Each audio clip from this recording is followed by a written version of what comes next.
प्रीत हित पइये प्रियतम, प्रीत हित पइये प्रियतम। शब्द समझिएगा। गोविंद दास कह रहे हैं केवल प्रेम। आप जप कितना करते हो, आप पवित्र कितने रहते हो, आप शुद्धता का कितना ध्यान रखते हो, आपका कुल कैसा है, आपने गोवर्धन की कितनी परिक्रमा लगाई, आपने कितने यज्ञ किए, अनुष्ठान किए, हवन किए, इनसे कोई मतलब नहीं है। आपके चित्त में ठाकुर जी के प्रति प्रीति कितनी है, प्रेम कितना है, ये आवश्यक है। बंधुओं,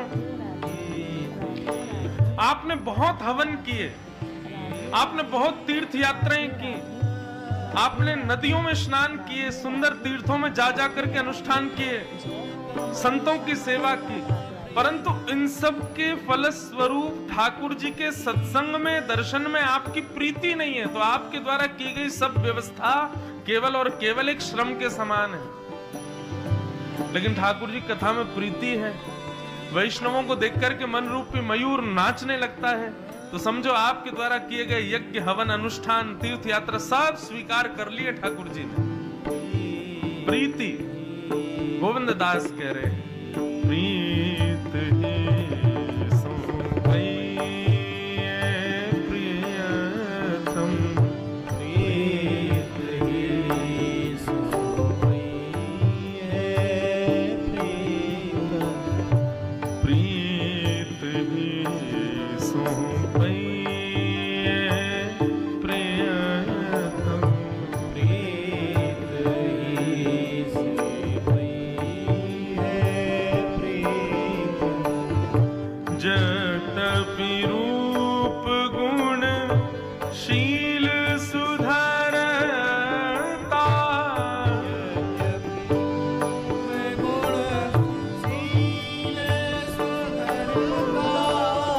यद्यपि रूप गुण शील सुधरता,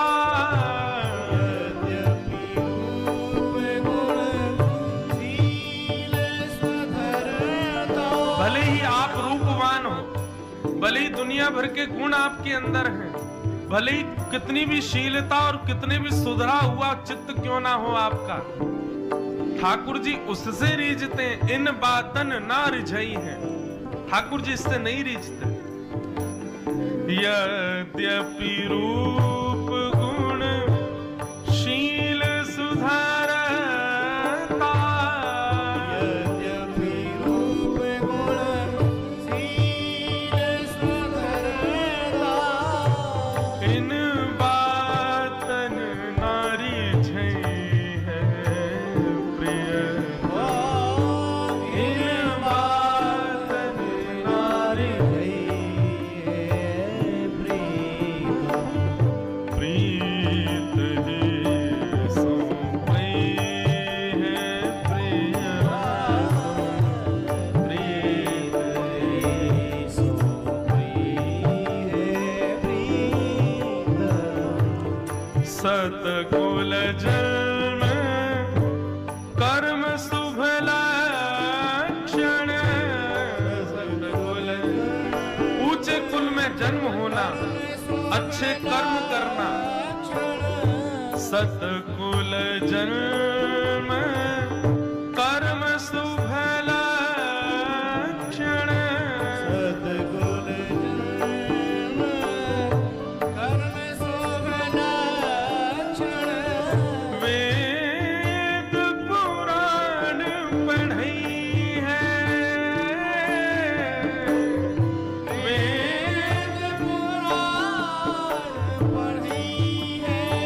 गोविंद दास कह रहे हैं सतकुल में जन्म, शुभ लक्षण कर्म होना और वेद पुराणों का बहुत अध्ययन करना, शायद इससे भगवान रीझ जाए।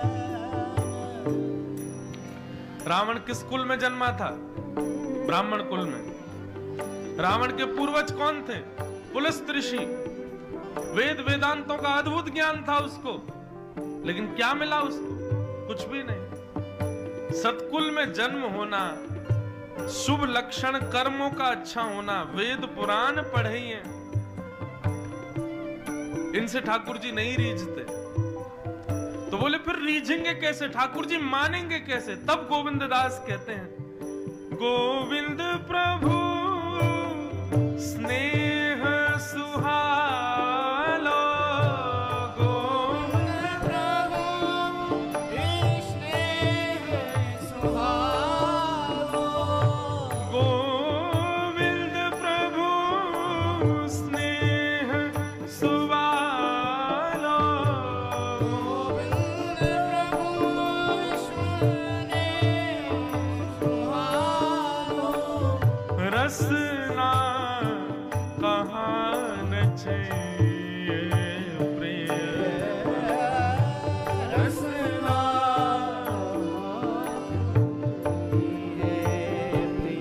हमारे वृंदावन में रसखान क्या कहते हैं? छचियावरी छाछ पे नाच नचायो, ताही अहीर की छो हरिया, छचियावरी छाछ पे नाच। इसका अर्थ क्या है? जगत नियंता, जगदाधार, तीनों लोकों के नाथ, अखंड ब्रह्मांड नायक, सर्वेश्वर ईश्वर श्री कृष्ण, जिनकी भ्रगुटी टेढ़ी करने पर इंद्र आदि देवता भी थरथर कांपते हैं, वो ठाकुर जी जब वृंदावन में आते तो गोपियां यहाँ पे माखन का एक गोला बना के ले जाती हैं। लाला दोहरी गैया को मक्खन निकारो, मैंने खाएगो? ठाकुर जी के हाँ खाऊंगो, मैं तो खाऊंगो। बोले ऐसे ना मिलेगो, पहले नाच के दिखा।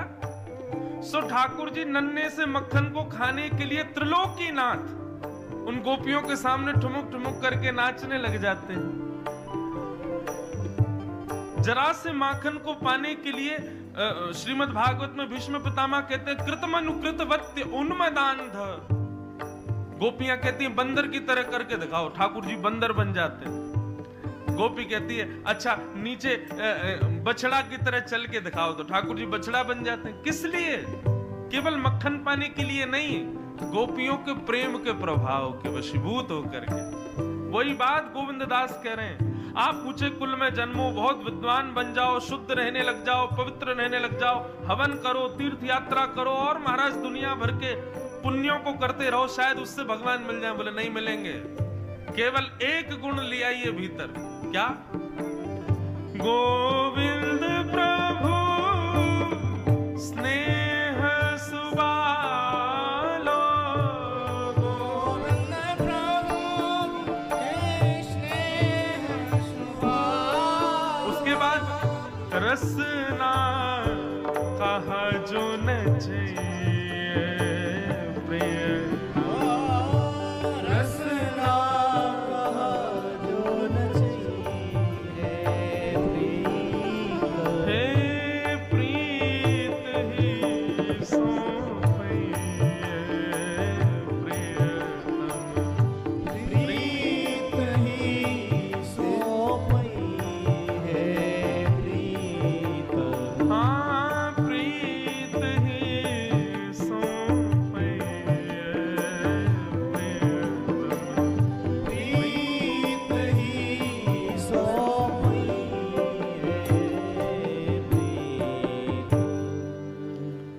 प्रीति, प्रेम, स्नेह, और ये भागवत से ही प्राप्त होते हैं।